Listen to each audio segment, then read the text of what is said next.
મુખ્યમંત્રી ભૂપેન્દ્ર પટેલે રાજ્યમાં તારીખ 26 એપ્રિલે યોજાનારી સ્થાનિક સ્વરાજ્યની સંસ્થાઓની ચૂંટણીમાં 100% મતદાન કરવા સૌ નાગરિકોને અપીલ કરી છે। લોકશાહીના આ પવિત્ર મહાપર્વમાં રાજ્યના તમામ મતદારોને ઉત્સાહભેર મતદાન કરવા અનુરોધ કર્યો છે। તેમણે કહ્યું છે કે દરેક મત રાજ્યના ગામ, તાલુકા, જિલ્લા અને શહેરોના સર્વાંગી વિકાસને વધુ વેગ આપશે। આપણે સૌ જાણીએ છીએ કે તારીખ 26 એપ્રિલે રાજ્યમાં સ્થાનિક સ્વરાજ્યની સંસ્થાઓની ચૂંટણી યોજાઈ રહી છે।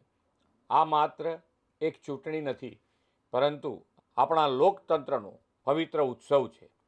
લોકશાહી પરંપરાના મતદાન એ અધિકાર સાથે નાગરિક તરીકેનું કર્તવ્ય પણ છે। તમારા એક મત તમારા શહેર, જિલ્લા અને તાલુકા તથા ગામ અને સમગ્ર સમાજના વિકાસને વધુ ગતિ આપશે। એ માટે દરેક મત અમૂલ્ય છે। હું રાજ્યના દરેક મતદારોને હાર્દિક અપીલ કરું છું કે 26 એપ્રિલે મતદાન કેન્દ્ર સુધી જરૂર પહોંચો અને મતદાન અવશ્ય કરો।